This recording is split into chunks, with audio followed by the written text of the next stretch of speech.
Okay, I want to talk about Eagle Pass. I had a vision of Eagle Pass and I saw the eyes, like just eyes everywhere. And so I believe at a national level, with the border crisis situation, our eyes are being drawn to Eagle Pass as one of the center points, Brownsville too. But I am seeing mouths being shut. So I see mouths being shut. And when I asked the Lord, why are they quiet? I began to sense a cover up. There is a cover up. There are things going on that we don't know about yet coming out of the border.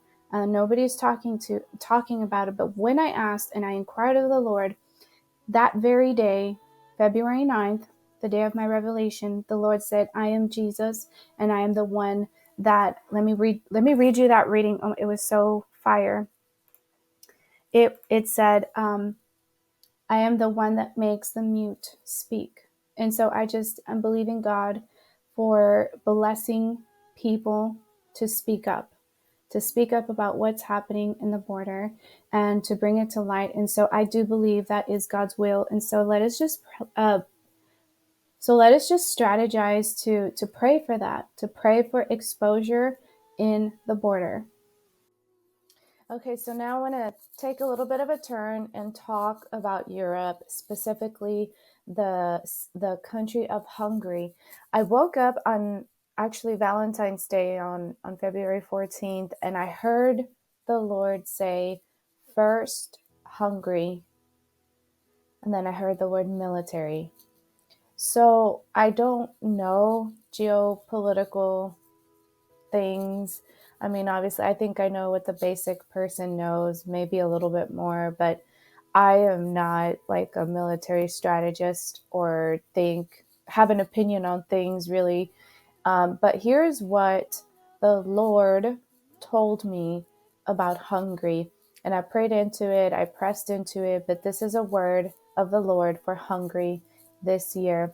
And I believe that the Lord wants us to start looking at this country because of its alliances with Russia and China.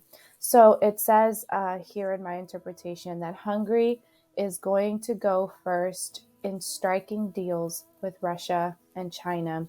I think it's already done this, but it's going first in more than that. Like it's there's something about Hungary and gearing up and becoming militarized that they're going to be the first to kind of be elevated in the world stage. So I began to see a lot of ammunition being stored, like a lot of ammunition being stored in Hungary.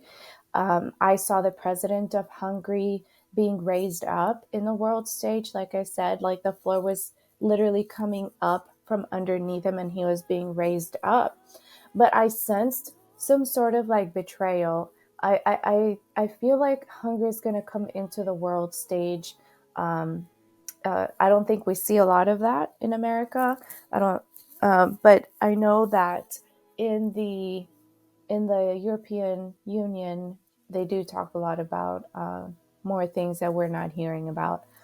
Almost all the articles that I found were not American articles. So there's a lot that we don't get access to here in America.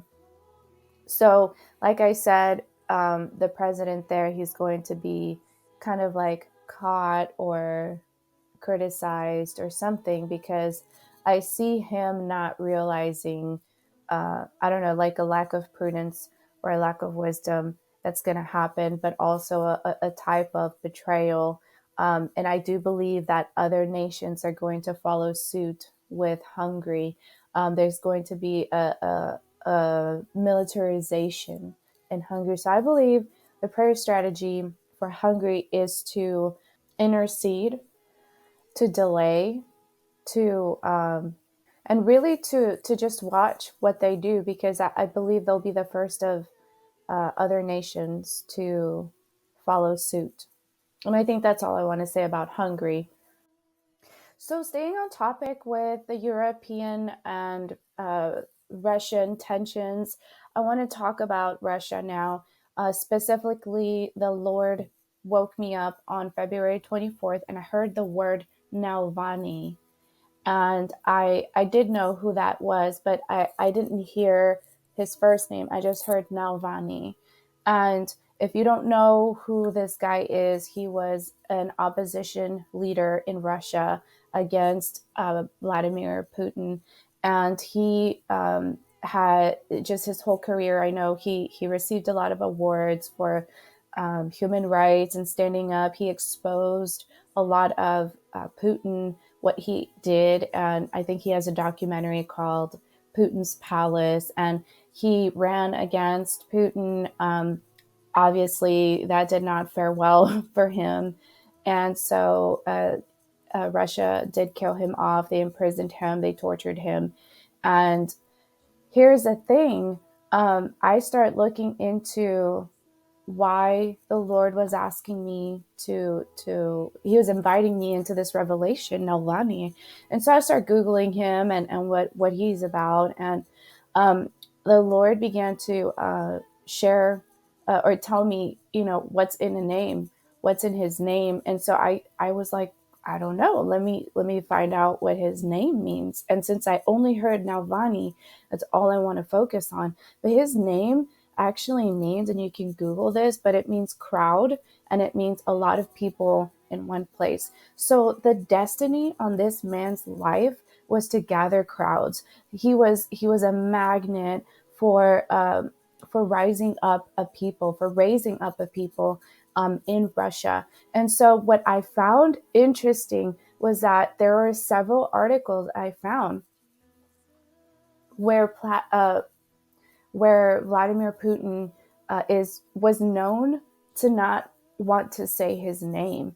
And I think that's interesting because, especially in like when you read the Bible, I've done some Bible studies on this channel on Esther, and I've gone into dissecting names in the Bible, and more often than not, you will find that the name matches their story. And so that's like the power of declarations, of declaring a word.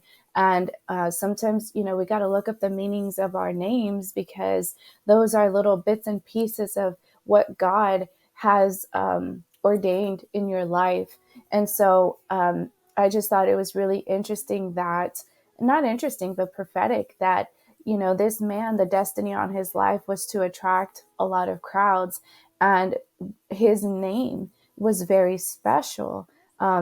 His last name was very special. I believe his first name, Alexei, Alex, whatever. I think it means like warrior or something. And so this man was he had the calling on his life. And so even though I think the Lord wanted to highlight the fact that Putin couldn't say his name. He wouldn't say his name. He would call him this gentleman or whatever. And so yesterday I was sitting down to research all of this prophetic download. And I realized yesterday was a funeral of Navalny, and the man drew quite a crowd. It was a huge funeral. And I had this sense that there will continue to his name will live on. His name will continue to live on. And I just felt the Lord's heart for this man. Like the Lord brought this man to Russia as a prophet, in a way, to help the people to rise up against the establishment. And I think that he went a long way. And his name is like a seed, especially that the fact that he was killed off in a way as a martyr for his beliefs. We have a saying in the Catholic faith that the blood of the martyrs is a seed of the church. And so I believe his name is going to live on for quite some time. And I think it's going to continue on in Russia. Civil things going on there. So here's what I have for Russia. The word of the Lord says that there is a tearing apart. There's a split coming in Russia. There's going to be a breaking off. I see an underground movement. I see Poland. I saw the Poland flag suddenly start to rise up. And so I feel like there's going to be some serious tensions between Russia and Poland. And I also see Russia, specifically the president, luring other nations, offering deals, and he's like shaking. He's got money in his pocket, and he's like shaking it around, kind of like luring and tempting the other nations to come on his side, and just doing all these back deals. And the Lord says to Poland, gird your loins. Gird your loins. We need to pray for Poland, I believe, at this time. I believe Poland, you need to prepare. And so God be with the people of Poland this year. I want to invite you to pray for them and intercede for that nation as well.